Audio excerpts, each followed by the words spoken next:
Kita sudah ada nih Mas di press conference film Rumah Teteh Story of Helena yang sebentar lagi tayang 13 Februari 2025. Mungkin bisa diceritakan nih Mas Adit ya, bentuk kontribusinya secara langsung terhadap film ini dan kenapa sih alasannya ingin terlibat di proses produksi film Rumah Teteh Story of Helena. Silakan Mas. Ya, selamat sore semuanya. Perkenalkan, mungkin nama saya Adityo Rangganegoro, mewakili Maxstream Studios. Dalam hal ini Maxstream Studios sebagai bagian dari Telkomsel pastinya ingin selalu support dan berkontribusi khususnya terhadap perfilman Indonesia dan juga lokal konten gitu ya. Apalagi film Rumah Teteh ini diangkat dari folklore lokal, dalam hal ini di Bandung, sangat inline gitu ya dengan misi Maxstream Studios untuk mampu dan berkontribusi mengangkat cerita-cerita lokal seperti Rumah Teteh ini yang dari Bandung dan kemudian viral di YouTube menjadi sebuah film yang bisa dinikmati oleh semua orang, apalagi kalau nanti sampai bisa go internasional gitu ya. Sehingga misi kita untuk membuat lokal konten yang berasal dari lokal story dan itu bisa teramplify sampai level nasional dalam bentuk film ataupun nanti internasional, membuat story Tebet Indonesia lebih terdengar gitu ya, khususnya lebih tervisualisasi dalam hal ini menjadi film yang tayang di bioskop dan juga menjadi kontribusi nyata kita lah untuk berkontribusi terhadap lokal konten, apalagi ini nanti diangkat dari lokal story gitu sih Mas. Betul sekali, jadi begitu banyak lokal story tentunya yang menghasilkan lokal konten yang menarik untuk tentunya disaksikan banyak orang, tidak hanya di Indonesia pastinya. Dan Maxstream senang sekali dapat bergabung tentunya mendukung film dari Rumah Teteh ini. Gimana Mas, ada yang mau ditambahkan? Ya mungkin dalam hal ini terima kasih juga buat Pak Niki gitu ya yang sudah menawarkan untuk bekerja sama dalam film ini, sehingga ya pada akhirnya harapannya film ini bisa diterima oleh masyarakat, bisa ditonton oleh banyak orang dan orang lebih mengenal lagi, oh banyak sekali budaya Indonesia yang bisa diangkat di film, sehingga nanti film pada akhirnya bisa jadi alat diplomasi juga gitu ya, baik di nasional maupun internasional. Betul sekali. Terima kasih, boleh tepuk tangan dulu buat Mas Adi. Terima kasih Mas. Berikutnya kita akan bertanya ke sutradara kita, Mas Nanang Istiabudi. Selamat siang Mas. Selamat siang.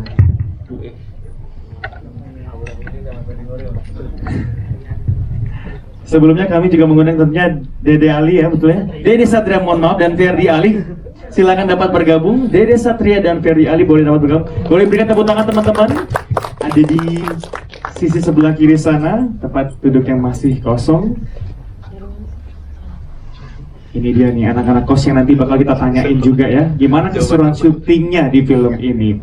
Kita kembali ke Bapak Nanang Setiabudi atau Mas Nanang, gimana nih Mas menjaga originalitas cerita? Karena kan ini diangkat dari kisah nyata ya, yang sudah tentunya dialihwanakan ke layar lebar. Apakah ini menjadi sebuah kesulitan gitu ya untuk diangkat menjadi medium film, atau malah memberi ruang kreativitas lebih nih untuk Mas Nanang sebagai sutradara? Persilakan.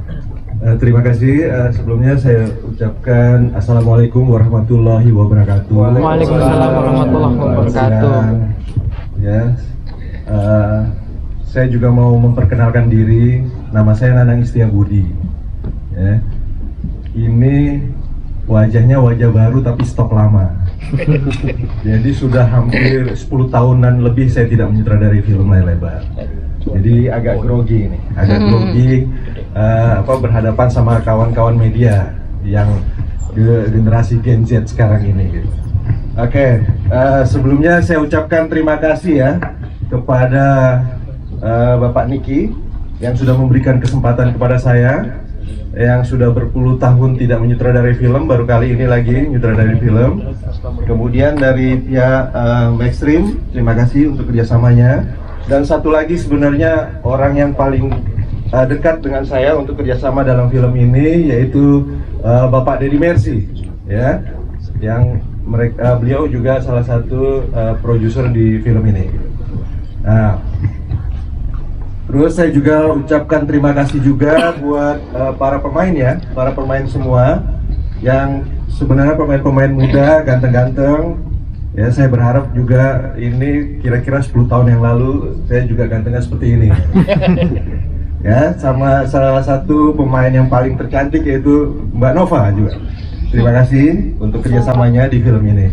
Oke, nah pada kesempatan ini juga ini film yang karena saya sudah lama tidak kembali di dunia film, artinya ini saya menawarkan juga satu jenis film horor.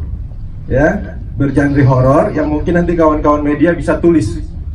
Ini film horor yang tidak sembarangan film horor, yang tidak biasa film horor. Ini yang saya kenapa saya mau menerima tawaran ini, karena ini tawaran yang cukup luar biasa menantang buat saya. Karena pada saat saya membuat film horor sekitar terakhir saya bikin Kereta Setan Manggara kalau nggak salah itu, atau Terowongan Casablanca ya, kira-kira belasan tahun yang lalu. Ini punya pola yang berbeda dan saya harus belajar banyak untuk menyajikan film horor di era sekarang ini ya.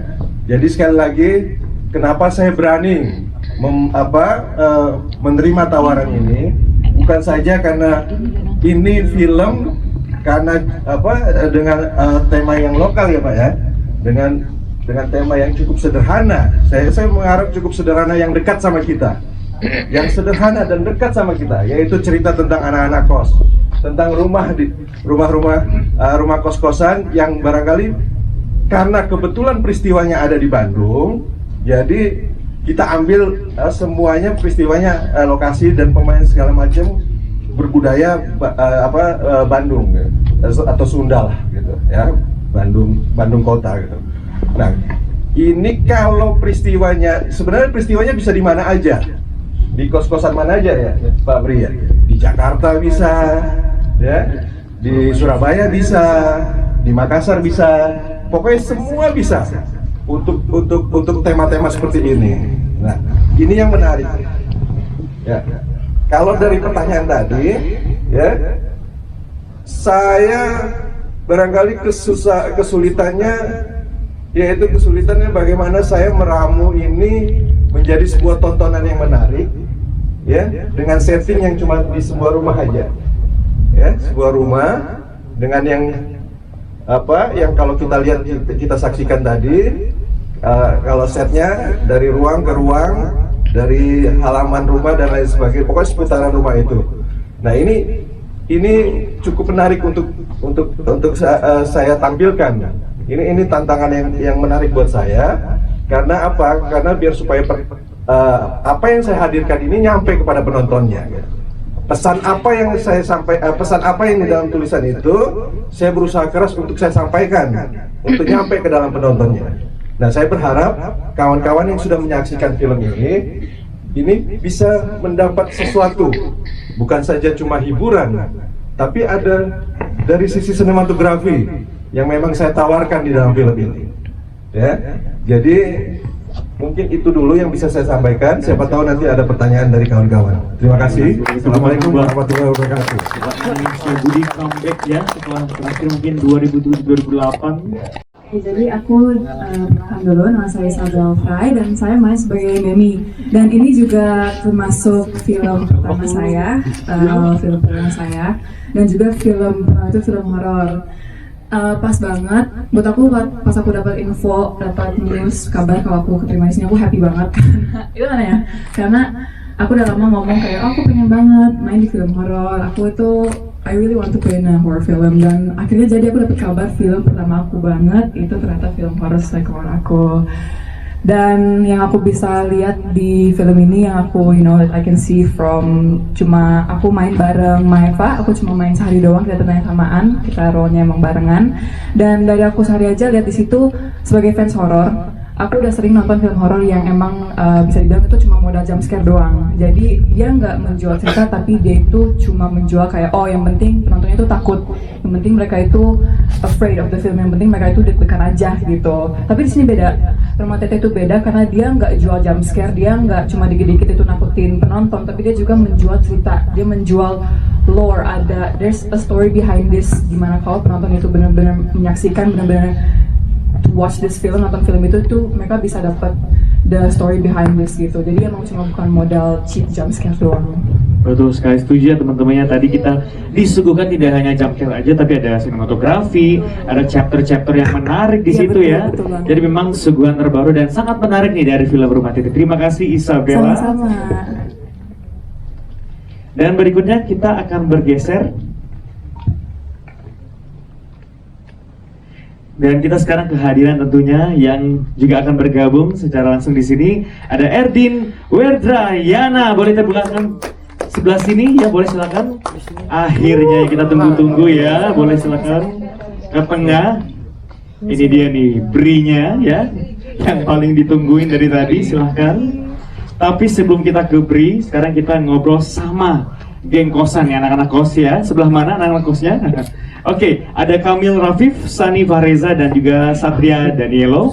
Ini mungkin boleh diceritakan sedikit ya. Pertama pasti perkenalan dulu, namanya siapa, sebagai siapa di sini, kemudian mempersiapkan diri untuk peran.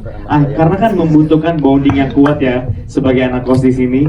Dan tentunya chemistry tadi nih, yang seru-seruan itu tuh gimana membangunnya? Boleh silakan. Dari yang mana dulu? Dari Kamil dulu kali Mas ya. Oh yang paling itu boleh silakan. Halo, aku Sani Fareza, tadi berperan sebagai Irwan. Sebelumnya terima kasih buat media yang udah nonton film Rumah Teteh tadi. Apa ya? Aduh, gue nervous lagi. Selalu. Apa ya? Apa pertanyaan tadi Mas? Agak lupa.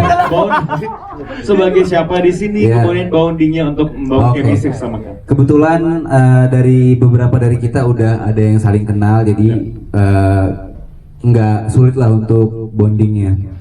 Itu aja sih. Dan sebelum syuting kita juga ada reading semingguan, terus kita juga sempetin untuk nongkrong untuk lebih dekat lagi chemistry-nya. Dan alhamdulillah hasilnya tadi kita seperti yang tadi kita chemistry-nya seperti itu tadi. Sudah gitu. Seperti apa itu ya? Iya, gitulah. Aduh, nervous. Dan ini film horor pertama saya. Terima kasih sebelumnya buat Pak Sutradara, Pak Nanang, Pak Produser yang sudah mempercayakan saya untuk berperan sebagai Irwan di Rumah Teteh ini. Terima kasih banyak sekali lagi. Lanjut Satria. Boleh tepuk tangan dulu dong buat Ade Wareza. Satria, silakan. Ya, halo, saya Satria Danielo berperan sebagai Asep. Mana nih tadi yang tahu namanya langsung? Luar biasa. Asep ya. Untuk chemistry sama anak-anak sebenarnya nggak terlalu sulit karena sebelum project pun kita udah saling kenal. Paling ya itu seperti apa yang Sani bilang, kita nongkrong, jalan-jalan kemana. Untuk chemistry nggak terlalu sulit, tapi kalau untuk karakter sendiri kesulitannya adalah karena ini bercerita tentang Bandung, mau nggak mau kita menggunakan dialek Sunda, yang dimana hanya dikasih waktu seminggu ya buat reading ya. Jadi saling mengulik satu sama lain, dan alhamdulillahnya dapat teman-teman yang enak diajak sharing. Jadi bisa saling bantu, saling support, saling ngasih tahu. Gitu aja. Terima kasih. Boleh tepuk tangan buat Asep dong ya. Selanjutnya kita ke Kamil Rafif, silakan. Selamat siang semua teman-teman media. Saya Kamil sebagai Rudi di sini, keponakannya Om Kopral di sini, dan teman-temannya ada yang di sini semua nih. Ya. Sejujurnya ini film horor pertama, film pertama juga, jadi nervous banget pastinya. Bondingnya gimana? Ada kesulitan mungkin atau ada cerita-cerita lain nih yang mungkin keseruan selama syuting yang mungkin lucu mas, banyak. oh, banyak ya. Oke, kita korek kalau kayak gitu ya. Jujur. Berdiri kali ya, sambil berdiri. Gue seneng. Makin nervous jadinya ya nanti. Jadi jujur ketemu sama cast-cast yang ada di sini happy banget pastinya. Ketemu Pak Nanang juga, apalagi saya senang banget dapat kesempatan. Pokoknya mereka seru banget, jadi gampang banget buat bonding gitu, dan enak lah buat sharing-sharing gitu. Dan Saya suka banget sama filmnya. Jujur, saya berharap di film ini ada dimensi baru di film horor Indonesia. Nggak yang cuma menjual jump scare, karena setahu saya selama ini film Indonesia itu terkenalnya cuma jump scare aja. Tapi semoga adanya film Helena ini punya dimensi baru yang nggak cuma jump scare doang, tapi dari story asli, kisah asli, ternyata film horor juga bisa menarik gitu. Emang ada yang nggak menarik? Saya nggak menarik, bercanda ya. Iya, itu aja kayak sekian gitu. Makasih banyak. Luar biasa. Tepuk tangan juga dong buat Nanang Langsung ya. Kita aminkan pastinya semoga ini menjadi suguhan horor. Terima kasih kepada Pak Nanang, kepada teman-temanku semua, dan pastinya Teteh Nova Eliza. Bonding sih sama seperti yang teman-teman udah sebutkan tadi, bondingnya oke banget karena kita udah kenal. Cuman yang agak susah sebelum reading, bahkan yang aku pikirin adalah bonding dengan Teteh Nova Eliza. Karena aku nanya teman-teman kan, terus gimana sih seorang Nova Eliza kalau di set? Oh, katanya pendiam, terus ada yang bilang galak juga teh. Jadi aku agak takut, aduh gimana nih. Tapi ternyata pas sudah ketemu, pas reading pertama masih pendiam sih Teteh. Tapi reading kedua dan seterusnya dan di set jadi cair banget Teteh.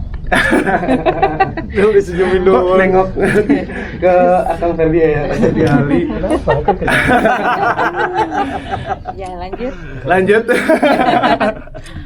Selain itu semuanya aman banget, dan juga makasih Pak Nanang di set membantu banyak, dan juga Om Ferdi Ali, makasih Om. Udah, selain itu saja sih. Oke. Yang ada sebutkan. Thank you. Kita masih mau nanya lagi boleh ya untuk ngobrinya nih. Ini ada nervousnya nggak sih dipasangkan dengan Nova Eliza, Mbak Nova Eliza yang tentunya udah banyak film banyak sekali, harus ada beberapa banyak mungkin ya satu scene yang di satu tempat yang sama, kemudian ada chemistry-nya, itu gimana membangunnya? Apalagi kan Bri ini karakter asli ya, yang asli tentunya, dan ada nggak sih treatment khusus yang dilakukan untuk menghidupkan atau membuat nih penonton percaya dengan karakter Bri dan chemistry-nya bersama dengan Teteh ini? Silakan. Kalau nervous sudah pasti nervous banget seperti yang aku sebutin tadi. Tapi kalau masalah bonding ya cukup kita ngobrol, dan waktu itu juga sempat ada beberapa kejadian mengerikan dan lucu. Walaupun emang banyak film-film horor, promo film horor yang nyebutin wah di set ada kejadian A, B, tapi ini benar-benar semua kejadian nyata dan beberapa menyangkut Teteh Nova Eliza juga. Salah satunya di set ada puting beliung.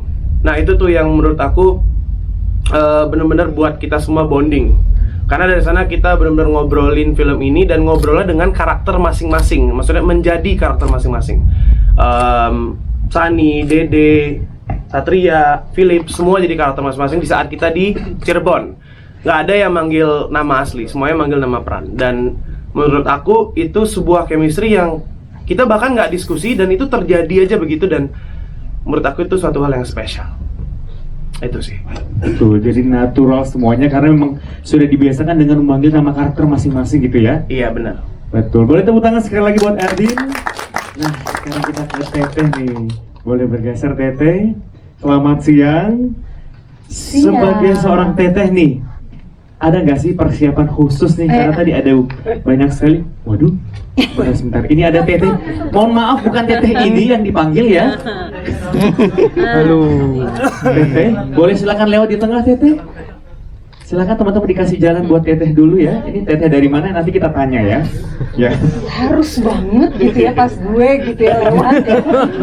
Mungkin biar recall kali ke momen syuting kali. Itu Teteh pas masih ngekos di Cikini kayaknya. Terima kasih Teteh, boleh turun. Iya. Oke, kita kembali ke Teteh Helena sebelah sini ya. Persiapan khusus nih, terutama kan banyak sekali logat Sunda yang dibawakan tentunya di film ini. Kemudian tadi sudah di-spill juga ada pengalaman mistis yang dirasakan selama syuting Rumah Teteh. Silakan mungkin Mbak Terima diceritakan. kasih. Halo teman-teman, apa kabar? Baik. Sudah makan? Sudah makan teh? Belum. Terima kasih banyak ya sudah hadir di sini.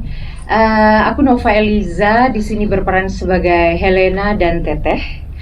Jadi sebenarnya simpelnya kalau chemistry sama kawan-kawan ya pasti kita menggali itu terus lah ya. Kalau Misalnya hari pertama pendiam, mungkin karena aku membaca situasi dulu dari kawan-kawan, membaca kawan-kawan karakternya seperti apa, nanti habis itu baru lebih ke pendekatan. Tapi sebenarnya juga karena karakter Teteh itu ada berjarak dengan karakter-karakter yang lain, jadi memang sebenarnya ada unsur kesengajaan juga aku di lokasi gitu tidak terlalu banyak berinteraksi, karena supaya ketika kita take itu moodnya lebih dapat gitu.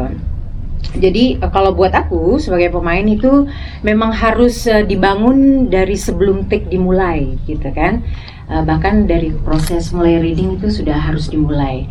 Kemudian tadi seperti kata Erdin, benar ada beberapa kejadian misterius atau ya memang kejadian sebenarnya sih yang aku alamin gitu.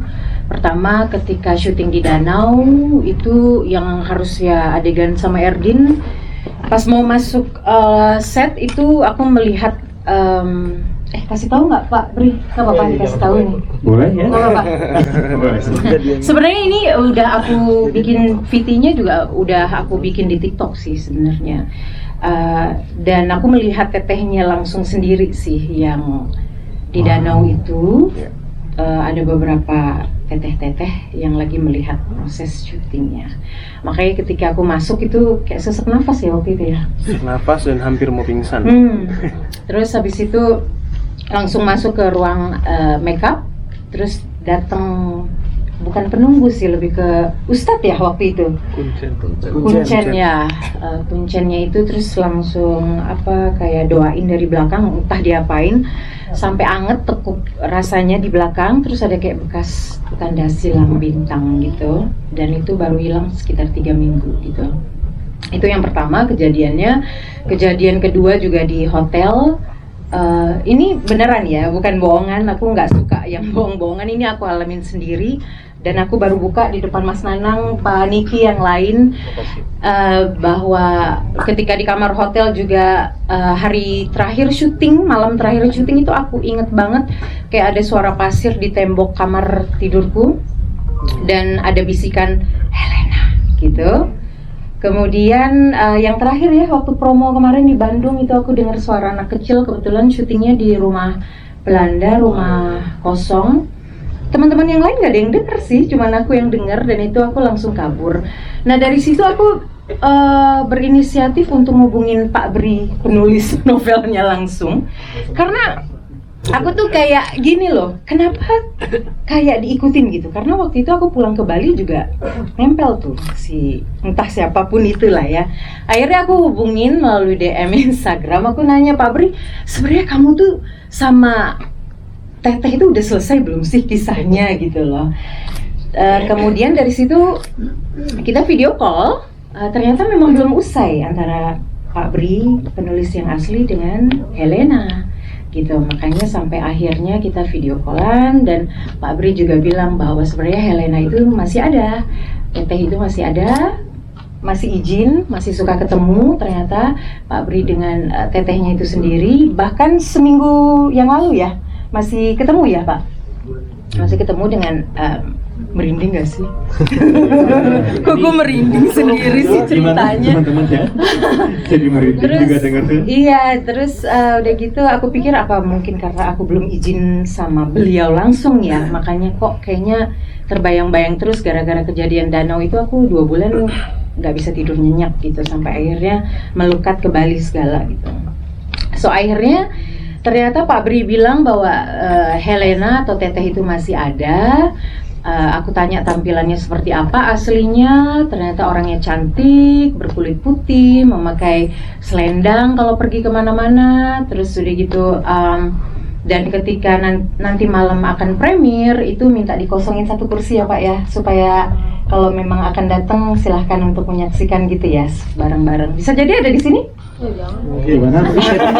Kita habis nanya langsung ke Mas Bri. Oke, ya kurang lebih seperti itulah cerita aku. Itu kejadian sebenarnya yang aku alami. Wow, ya, banyak sekali ya yang dirasakan Teteh. Tentunya Mbak Novelisa dalam memerankan Helena ini gak cuma satu, tapi ngikut kemana-mana, itu luar biasa sekali ya. Dan itu bisa kita lihat semua di film Rumah Teteh, sebuah totalitas ya akhirnya ikut ke dalam kehidupan nyata. Tapi tepuk tangan sekali lagi buat Mbak Nova Eliza untuk perannya kali ini di film Rumah.